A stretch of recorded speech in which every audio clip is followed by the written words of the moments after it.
The city was wrapped in silence, the kind of silence only heavy snowfall can bring.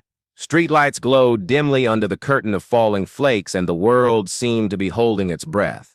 At a lonely bus stop, a young woman sat curled up on the icy bench, hugging her knees against her chest. Her pale dress, once beautiful, was now frayed and thin, its lace edges torn and stained. It clung to her body uselessly, offering no protection from the bitter wind that sliced through the night. Her bare feet pressed against the snow-covered pavement, red and raw from the cold. She had stopped feeling them hours ago. Only a dull ache reminded her they were still attached. Her eyes were hollow, rimmed with exhaustion. She had been on these streets too long, moving from place to place, never really belonging anywhere. Hunger gnawed at her stomach, but worse than that was the emptiness in her heart. She had nothing, no home to return to, no family waiting for her, no arms to keep her safe. She tried to imagine what it would be like if someone cared enough to sit beside her, but the thought faded quickly. Reality was harsher than the winter night. She was invisible to the world. Cars occasionally passed on the distant road, their headlights cutting across the snow, but no one looked her way. People rushed past with scarves wrapped around their necks, shopping bags in hand, eager to reach the warmth of their homes. She watched them through the veil of falling snow, a silent witness to lives she could never touch. The more she watched, the more a painful truth settled in her chest. She was alone, utterly and completely alone. She lowered her face into her hands, trying to fight the tears threatening to spill. Crying would only freeze her cheeks more, but she couldn't help it. Memories of better times, warmth, laughter, love, flickered faintly in her mind, only to vanish like smoke in the wind. The night stretched on endlessly, and she wondered if she would make it through till morning. And then, suddenly, she heard it, the soft crunch of footsteps in the snow. They were light, hesitant, and oddly rhythmic, as though belonging to someone very small. She lifted her head slightly, her weary eyes scanning the white-covered ground. Out of the haze of snowfall, a little figure emerged. A child no more than 4 or 5 was walking toward her. The girl wore a bright red coat that stood out like a flame against the cold white world, her woolen hat with a pom-pom bouncing as she moved. Snowflakes clung to her long lashes and rosy cheeks. In her tiny mittened hands she carried a small paper bag, folded neatly at the top. The young woman blinked, unsure if she was dreaming. She rubbed her eyes, half expecting the child to vanish like one of her fading memories, but the little girl kept coming closer.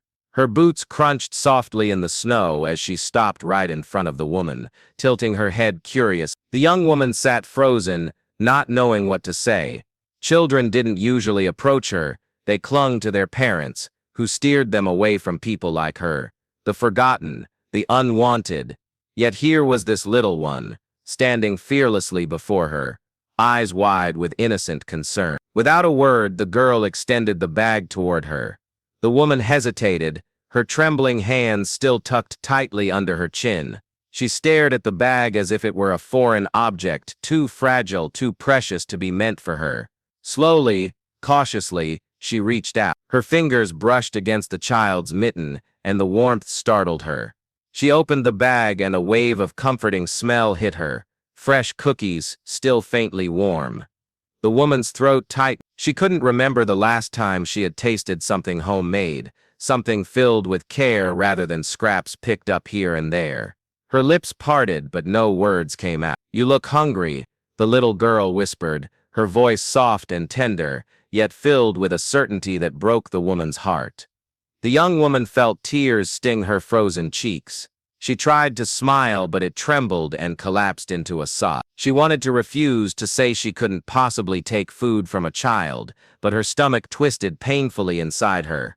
With shaking hands, she lifted one cookie to her lips and took a small bite. Warmth spread through her chest, not just from the food but from the gesture. She stared at the girl, unable to understand why someone so small, so innocent, would notice her when the entire world passed her by.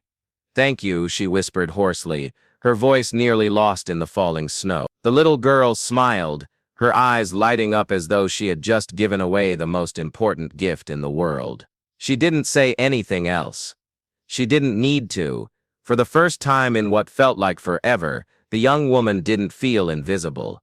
Someone had seen her, someone had cared, and that small moment, under the falling snow, was enough to breathe a tiny spark of hope into her weary heart.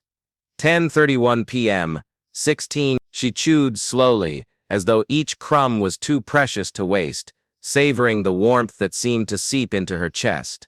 The little girl stood patiently in front of her, watching with wide, expectant eyes as though waiting for something more than just gratitude. The young woman swallowed and finally found the strength to speak. Her voice was hoarse from silence, yet trembling with curiosity. "Why are you out here in the cold, little one? Where are your parents?" The girl's eyes flickered toward the distance. Through the curtain of snow, a tall man stood several steps back, his figure blurred but steady. His coat was dark, his stance protective, and though the young woman could not see his face clearly, she sensed his gaze was fixed on them. "That's my daddy," the little girl said softly, pointing with her mittened hand. "He's watching me." The woman's heart gave a sharp pang. A father standing guard over his child, something she had never known in her own life. For a moment she envied the girl's security, the invisible thread of love connecting her to the man in the shadows. But then her thoughts returned to the present. What puzzled her was why this child had chosen her, of all people to approach. "But why me?" the woman asked, her voice breaking in disbelief. Her thin fingers clutched the bag tightly, as though it might vanish if she let go. "Why come to me?" The little girl took a small step closer, her boots pressing new prints into the snow. She studied the woman with eyes far older than her years, full of an innocence that somehow carried wisdom. Slowly, she reached out her tiny hand and gently touched the woman's frozen fingers. The warmth of that touch startled her more than the cookies. Then the girl spoke words so simple yet so powerful that they pierced the woman's very soul. "You need a home, and I need a mommy." The woman froze. For a long moment, she could only stare at the child, her breath caught in her throat. The words hung in the air like a secret prayer, tender and unshakable. Her chest tightened and her eyes brimmed with tears she could no longer hold back. No one had spoken to her like that in years. No one had spoken for her at all. People passed her by, some with pity, most with indifference. To them she was a shadow, a burden, a problem to be ignored. But here was this small child, seeing through the layers of despair and speaking to her heart as though she mattered, as though she was not invisible, but needed. Her trembling hand rose to her mouth, muffling the sob that escaped. She bent forward, almost collapsing under the weight of emotion, and pulled the little girl into her arms. The child fit perfectly, warm and soft, like a missing piece of herself she never knew she needed. The woman clung to her tightly, burying her face into the woolen hat, inhaling the faint scent of cinnamon and winter air. Tears streamed freely down her face, mixing with the snowflakes melting on her skin. The little girl wrapped her arms around the woman's neck, holding on without fear, without hesitation. It was a simple embrace, but to the woman it felt like the universe had cracked open to let light pour in. "I can't," the woman whispered, choking on her words. "I can't be what you need. I have nothing, nothing at all." But the child only squeezed tighter and shook her head, as if to say that love needed no possessions, no wealth, only presence. In that embrace, the woman felt something stir inside her that had long been buried: hope. Fragile, trembling hope. She had convinced herself she was unworthy of love, unworthy of a home. Yet this child's innocent declaration had shattered those chains in an instant. For the first time in years, she felt wanted, not for what she could give, but simply for who she was. The snow continued to fall around them, wrapping the world in silence. Time seemed to slow, as though the universe itself was honoring this fragile moment. The young woman closed her eyes, holding the little girl closer, her heart whispering the words she was too afraid to say aloud. "Maybe I could belong again. Maybe I could be loved again." The distant figure of the father stepped closer, but still at a distance, as if giving space for something sacred to unfold. His presence was steady, like a guardian watching over a miracle. And in that snowy night, under the glow of dim streetlights, a young woman who had lost everything discovered that love could find her in the most unexpected way, through the innocent, unwavering faith of a child who simply wanted a mommy. The man who had been silently watching stepped forward. He was tall, well-dressed, and his eyes were kind. He knelt beside them, placing a warm coat around the young woman's shoulders. "My daughter doesn't speak to strangers," he said gently, "but she saw something in you, and if she believes, so do I."